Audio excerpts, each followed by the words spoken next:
Olá pessoal, tudo bem com vocês? Nós estamos aqui nessa época de isolamento social, né, em decorrência do Covid-19. Então eu estou gravando as minhas aulas complementares aqui pelo YouTube. Eu disponibilizei para vocês um material, um texto da filósofa paulista, filósofa de muita importância assim, no mundo, no universo da filosofia, que é a professora Marilena Chaui. É um texto que está disponível no site dhnet.org, que se trata de uma questão muito importante no plano da filosofia do direito, que se refere à questão da fundação, do fundamento do direito em vários momentos históricos, né? E ela vai trabalhar isso na perspectiva da ideia de medo, né?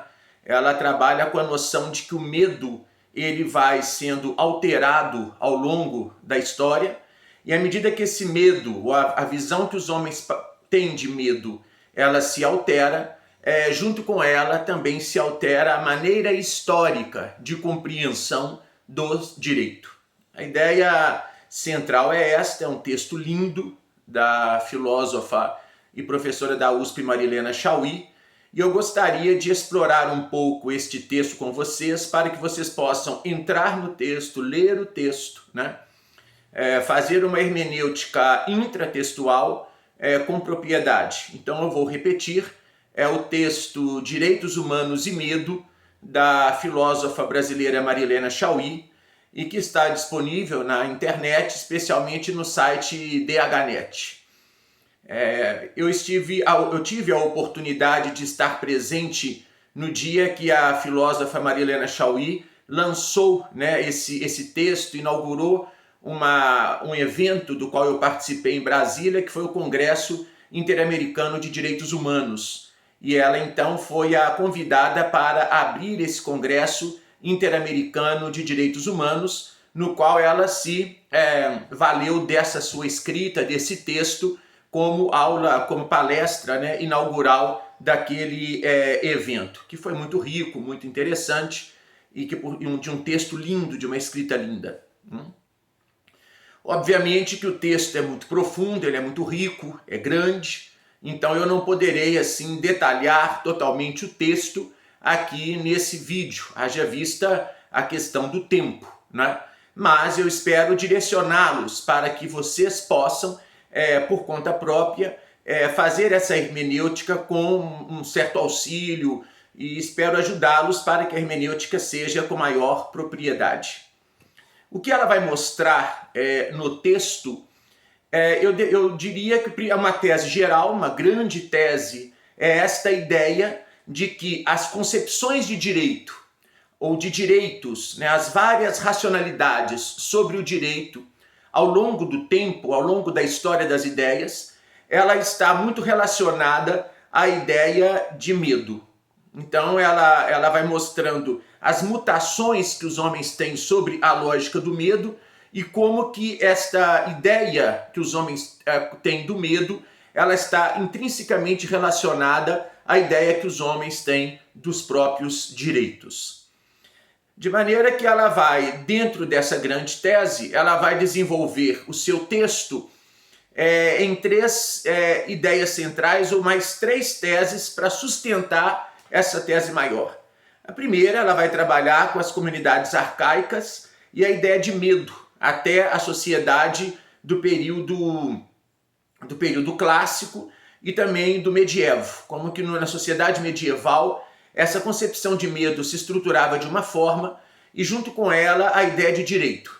Depois ela vai adentrar para o universo da modernidade e vai discutir a concepção de medo para os modernos e como que o direito se inscreve dentro do período moderno e que o diferencia da ideia de medo dos clássicos. E por fim, ela vai apropriar-se de um teor marxista, de um viés mais marxista, e fará uma crítica a esta concepção moderna de direito, né, numa sociedade contemporânea, na nossa sociedade contemporânea, como que esses ideais modernos eles entram sob suspeita, em crise na sociedade na qual nós estamos. E aí esse final do texto caminha para um viés mais marxista, uma visão mais dessa crítica de teor marxista em relação aos direitos. Se não, vejamos. No primeiro momento, a Marilena Chaui trabalha com a noção de comunidade. Então ela abre o texto fazendo essa distinção que é importante entre comunidade e sociedade. E a ideia de comunidade é a ideia de unidade. Não existe na lógica da comunidade a ideia de indivíduo. O indivíduo ele é uma invenção da modernidade, né? Então, dentro dessa categoria de comunidade e dentro dessa categoria de uma comunidade coesa, única, regida por um governante que está acima da lei, não é? Porque esse governante ele é o representante de Deus na terra. Esta ideia de que todo poder emana do alto, portanto, e em seu nome deve ser exercido.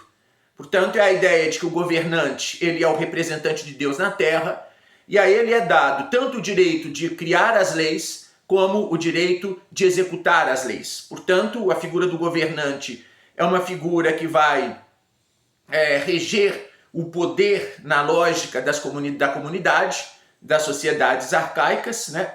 Não que não houvesse direitos humanos, direitos sociais, no sentido mais amplo, obviamente, no sentido mais dilatado dessa ideia, não na maneira como nós a entendemos, né? Então ela remete às tragédias, à necessidade de que os homens também façam julgamentos, a diferença dos julgamentos divinos. É lógico que sempre existiu, mas o que está em jogo é a ideia do fundamento do direito nessa perspectiva com o medo. E nessas comunidades onde o governante representa o poder divino, né, muito uma relação que nós vemos nos livros do Antigo Testamento, no livro de Êxodo, né, que todo o poder emana do alto e em seu nome deve ser exercido. O medo nessas sociedades, ele não era um medo que se dava mediante o outro. E o medo nas ideias de comunidade, eu me expressei errado, né, de comunidade, é um medo que não é universal. Então, as comunidades, elas têm uma compreensão das virtudes, né, claro, e dentro dessa compreensão de virtudes, a coragem é a virtude daqueles, né, que é uma virtude, sobretudo dos soldados, dos guerreiros, daqueles que estão dispostos, né, a garantir a proteção da cidade. E o medo, ele é um vício dos covardes. Portanto, o medo, ele não é algo de todos, mas ele é uma característica, ele é um vício próprio dos covardes, né? Ao passo que a coragem é uma virtude, né, própria daqueles, né, que geralmente por questões de sangue e por questões sociais pertence à aristocracia. Nesse contexto, a Chaui nos mostra que o medo ele não está universalizado, portanto o medo ele não é comum a todos, né? Os direitos agora não são direitos advindos de uma relação de medo para com o outro. Entenda que o outro como meu semelhante, aquele que é igual a mim. Nessas comunidades antigas, né, nessas comunidades arcaicas, a quem os homens temiam? Eles temiam aos seres sobrenaturais. Os homens não tinham medo uns dos outros. Os homens temiam as forças ocultas ou as forças espirituais que estavam presentes e que justificavam toda a lógica da vida em comunidade. Então ela vai trabalhar isso muito no pensamento arcaico grego, na mitologia grega, ela se dedica um pouco a essa análise, não é? E dedica-se também a uma questão da sociedade medieval. A sociedade medieval onde esse medo, mais uma vez, ele está sobre esta lógica de um poder divino, onde os homens não temem uns aos outros, os homens temem as forças sobrenaturais e, portanto, os homens temem aos entes como ao diabo, e quem teme ao diabo, claro, também teme a Deus. Então não há em sociedades até o período medieval esse temor do outro. Haja vista que o rei, a figura do soberano, ela está ali para garantir a pacificação social. Esse soberano, acima da própria lei e acima de todos, né? Ele é o representante de Deus na terra, e a ele é dado a chance, a ele é dado o poder de garantir no seio da comunidade a sua pacificação, desde que esse representante seja um representante da ordem divina, porque também o contrário pode acontecer. Ou seja, você pode ter um representante que é a expressão do próprio diabo, né? E esse representante é o tirano. Então o tirano é o diabo encarnado, né? Ele é a representação do próprio diabo. Nesse contexto social, o direito ele é um direito natural, é um direito transcendental, um direito que está para além das nossas próprias vontades, um direito que emana do alto, que se é incorporado, representado na mediação do governante, e ao governante é dado esse poder, né, de expressar a ordem, de legislar, de executar a lei através dessa autoridade divina que lhe é concedida, né, e que a sociedade toda reconhece no governante este poder. Portanto, quando nós olhamos para a sociedade medieval e nela nós assistimos às práticas de suplício, o suplício medieval, ele não é porque as pessoas temiam umas às outras. O suplício, ele é uma forma de punir ou de exorcizar aquele que estava endemoniado, ou aquele que estava tomado por forças diabólicas, e que isso não poderia ser visto como algo bem visto pela comunidade, né? Aquele manual de inquisição medieval, o Martelo das Bruxas, escrito por um monge medieval, já no final do medievo, ele é a expressão disto, né? A caça às bruxas, com todas as questões que nós não vamos entrar aqui de gênero, de poder em relação à problemática da sexualidade e etc., né? Mas focado na lógica do medo, é a caça àquelas que, ou aqueles, especialmente aquelas, né, que estavam tomadas pelo diabo, né, e que, portanto, mereciam a punição, o suplício, que era, aí não faltou criatividade ao medievo para criar formas as mais diversas de suplício. O empalamento às avessas, o caldeirão de azeite quente, a gaiola, né? A crucificação, a cadeira das bruxas, enfim, vocês leiam lá o livro O Martelo das Bruxas, que não é um livro de filosofia, não é um livro de direito, ele é um manual de inquisição, onde não faltou à sociedade medieval criatividade para punir aquele ou aquela que estava tomado pelo poder do diabo, né? Então, nesse contexto, há uma marca do direito natural, um direito inerente, um direito dado, um direito próprio da ordem divina, que os homens nascem já detentores desse direito para além das suas vontades, portanto, como um direito transcendental, justificado por um discurso religioso, acolhido por uma comunidade que fala uma só língua, portanto, língua no sentido metafórico, em uníssono, uma comunidade que não se percebe indivíduos isolados, mas todos hierarquicamente colocados, justifica-se as posições de cada um dentro de um discurso político ancorado, sustentado, fundamentado a um discurso religioso, e que, portanto, o direito ele não é mais do que um direito natural, justificado de forma divina e imposto a essa sociedade. Os homens não têm uma consciência de que eles criam um direito, de que eles elaboram, que eles declaram os seus próprios direitos. Não que os direitos não fossem criados, né? Mas a consciência disto, a percepção disto, ela é uma percepção muito diferente.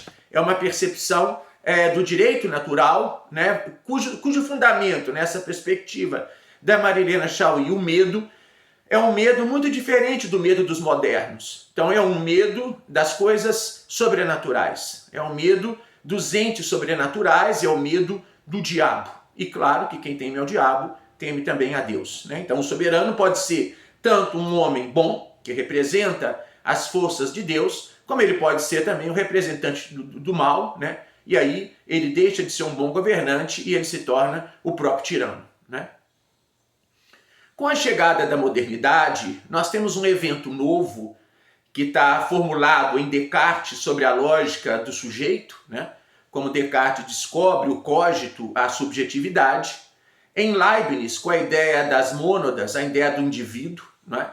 E em Maquiavel com a ideia da divisão do poder político. Maquiavel abre o Príncipe, né? Dizendo que a sociedade se vê dividida, de um lado do governante, que precisa e que deseja governar, e de outro lado, né, o povo, que não deseja ser governado. E diante dessa relação dual, dessa cisão do corpo político, é necessário encontrar meios para se garantir, né, o poder político e garantir a soberania, né? No caso de Maquiavel, uma linda história do filósofo, né, florentino, em que ele está muito preocupado com a questão da soberania do seu país e de Florença. Mas não é o caso aqui, sigamos na ideia do medo em Marilena Chaui, né? Então, dentro dessa sociedade moderna, a lógica está invertida da lógica das sociedades até o período medieval. Então o homem agora, ele se percebe indivíduo isolado, ele é um indivíduo, e ele quer encontrar uma justificativa racional para que venha explicar esse movimento de passagem do indivíduo para a vida social. Portanto, é uma ideia muito diferente da ideia dos medievais, da ideia dos antigos. É como que o homem vai entender que é necessário, né, se juntar, viver em comunidade para a garantia da sobrevivência, a garantia da vida social.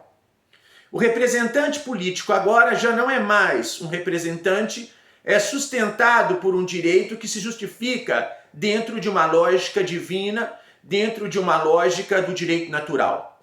Daí esta ideia de declarar direitos, daí esta ideia própria da modernidade, que não houve a existência disto nas sociedades anteriores, que é a ideia do homem que declara direitos, né? Declara direitos exatamente porque ele se vê isolado, não tem um terceiro que entra nessa relação dele para com o outro, que é o representante divino, o rei, o soberano, que representa a voz divina. Mas o homem agora se vê face a outro ser humano e ambos têm consciência de que não são boa coisa, né? Aí vale a antropologia maquiaveliana, que Maquiavel nos lembra que nós não somos bons. Maquiavel é bastante simples e objetivo nessa sua antropologia, ela não é nada metafísica, nem muito cheia de coisas. Maquiavel é direto, né? Ele vai dizer que os homens são maus e que, portanto, é necessário que entre eles exista a garantia de um poder maior, que é o poder político. E depois isso vai se desdobrar nas lógicas, né, mais à frente da modernidade, do pacto social em Hobbes e do contrato social em Rousseau. Portanto, a Marilena Chaui mostra que a modernidade é a modernidade na qual se declara direitos. E os direitos são declarados, e é interessante esta ideia, porque agora a lógica do medo é de uma outra ordem. Os homens não temem mais a Deus ou ao diabo, mas os homens temem uns aos outros. O risco é de que, assim como eu sei que você pode me matar, você também sabe que eu posso matá-lo. E nós nos encontramos numa situação crítica diante da qual se torna necessário declarar direitos. Tanto é que a declaração dos direitos na modernidade, ela é sempre uma declaração advinda depois de uma situação crítica ou revolucionária, na qual os homens se percebem, né? Ou se dão conta do quanto eles são maus, ou da sua capacidade de destruição. Aqui eu tenho uma colinha por conta das datas que eu esqueço, Mas a Marilena Chaui diz que a declaração de direitos ela ocorre em ocasiões muito precisas, em situações revolucionárias, em que essa compreensão do homem moderno se torna mais aguçada, né? Aí ela vai falar das revoluções inglesas de 1640 e 1688, ela fala da independência norte-americana, né? Da Revolução Francesa de 1789, da Declaração dos Direitos do Homem, a Revolução Russa de 1917 e da Declaração Universal dos Direitos Humanos de 1948, após a Segunda Guerra, né? A Segunda Guerra Mundial e a Organização das Nações Unidas, coordenada em 45, e depois, em 48, a Declaração Universal dos Direitos Humanos. É esse o ideal moderno, né? O ideal de que a sociedade ela vai se garantir, a pacificação vai ser garantida graças às declarações dos direitos. Então os homens agora estão cônscios de que os direitos não são dados por ordem divina, portanto, de que os direitos eles não advêm de uma força superior que emana sobre eles, mas inverte a lógica, né? Tanto é que no nosso ordenamento jurídico todo o poder emana do povo, e em nome do povo o direito é exercido, mas lá no período clássico medieval todo o poder emana do alto. Então vocês podem ver isso no livro de Êxodo, né, na figura de Moisés também, na cultura judaica cristã, enfim, é próprio da tradição antiga até o período medieval a justificativa do poder mediante força divina e de um direito natural. Agora não. Então, a ideia de declarar direitos para garantir a paz de indivíduos que se veem isolados, né, a ideia da mônada, a ideia do individualismo, do indivíduo isolado, que se agrega na ordem social, portanto, que o movimento é do indivíduo para o social, e que, portanto, é necessário a declaração dos direitos. O homem agora sabe que esse direito não é um artifício da razão, portanto, o direito ele é uma estratégia da própria razão que os declara para que se garanta no seio social a pacificação.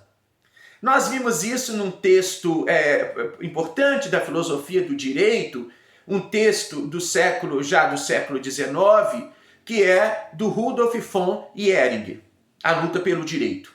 É um jurista e filósofo alemão, ele fez essa conferência chamada A Luta pelo Direito, no qual o Ehring, eu acho que ela é essa metáfora bem clara, né? O Ehring tem um pensamento teleológico, portanto, um pensamento que pensa o direito visando um fim para além do direito, que é a pacificação social. Então, como que os homens conseguem atingir a paz? Os homens conseguem atingir a paz quando eles lutam pelo direito, ou pelos direitos. Isso começa na obra do Ehring, o movimento dos direitos no âmbito individual, depois essa consciência de lutar e declarar e buscar direitos no âmbito individual, ela migra para o âmbito do direito coletivo, do direito público, e depois ele vai culminar na garantia da pacificação social.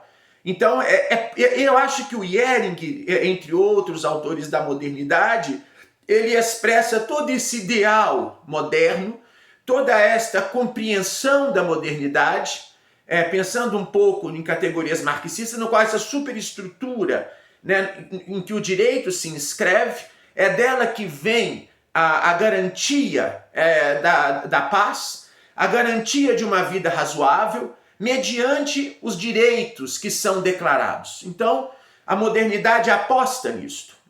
Tanto que no iluminismo francês, em Rousseau, nós vamos encontrar no contrato social a ideia do pacto, né?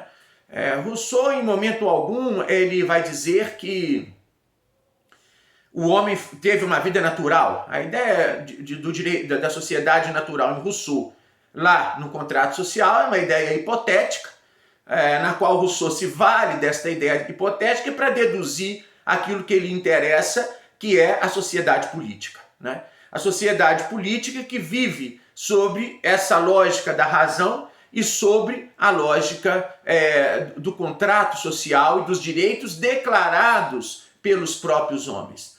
Portanto, não mais um direito natural, vindo de ordem divina, transcendental, mas um direito, vamos colocar aqui entre aspas, se me permitam me valer dessa metáfora, um direito artificial no sentido de um direito que os homens sabem que eles estão declarando, de que eles estão se valendo da sua racionalidade para declarar direitos e que através disso se garante a paz social.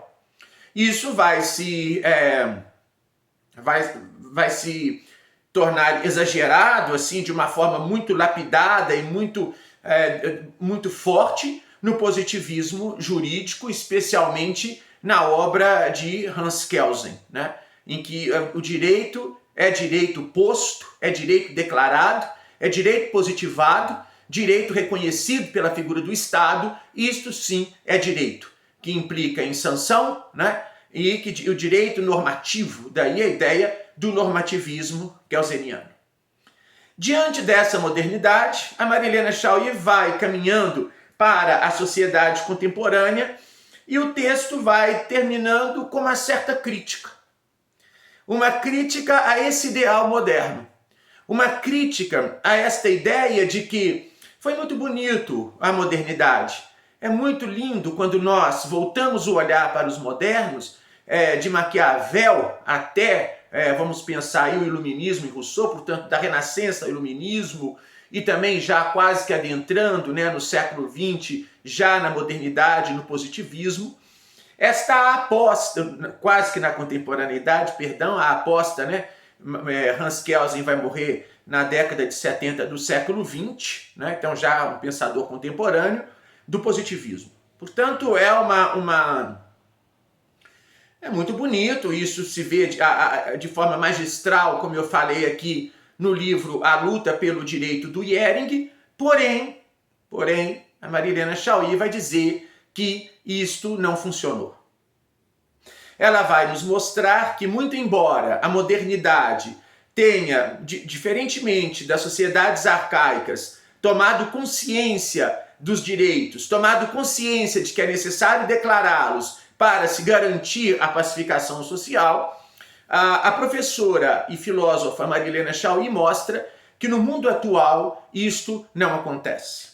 Não acontece por uma razão talvez que exista de forma mais forte no nosso tempo, que o centro da nossa sociedade, o centro da sociedade contemporânea, não é a ideia de ser humano que foi própria do medievo, não é a ideia do homem própria do humanismo renascentista, não é a ideia da razão típica do iluminismo francês, mas o centro é o capital.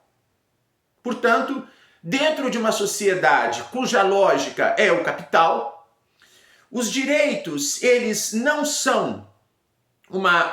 têm a eficácia social que os modernos acreditavam que ele tivesse.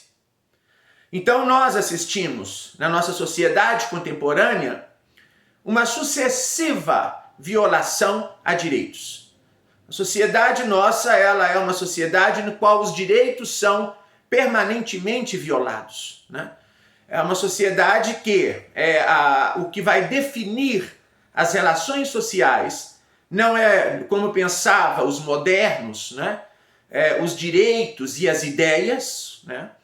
Mas o que vai garantir o que vai definir, o que vai configurar as relações sociais dentro da sociedade do capital é a maneira como os homens produzem essa existência nas relações de trabalho, portanto, é o próprio capital.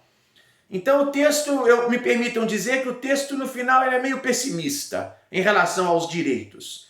Ele é meio pessimista porque ele não vai acreditar que é possível garantir justiça social, de que é possível garantir uma pacificação social somente com esse instrumento que é a Declaração dos Direitos. E isso é próprio, né, do pensamento marxista, a ideia de que o direito, mesmo direitos como o direito trabalhista, que tem um viés mais social, enfim, qualquer direito, ele é também a expressão de um pensamento burguês e, portanto, ele é uma forma do poder social dessa estrutura burguesa na qual nós vivemos. Claro que nós aqui, né, no Brasil e na América Latina, ainda pior, porque nós somos a periferia desse neoliberalismo contemporâneo, na qual a gente vê a cada momento, a todo instante, as violações aos direitos. Desde direitos antigos, que estão já postos, né, na Constituição como direito de morar, que é um direito ainda muito violado no Brasil, até outros direitos, como, por exemplo, o direito à saúde, né, o direito à educação, enfim, todas as fases dos direitos humanos, né?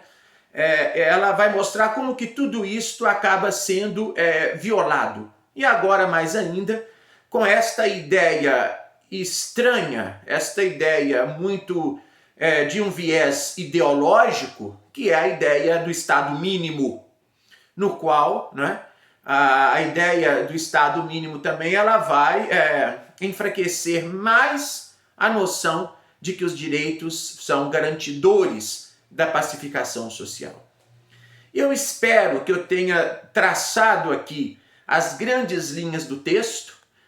Convido vocês a lerem o texto, um texto realmente lindo, que é o texto da professora filósofa da USP, Marilena Chaui, Direitos Humanos e Medo, disponível em domínio público no site DHNet. É essa a minha sugestão de leitura e o objetivo desta aula. Abraço grande, até a próxima, saúde e paz!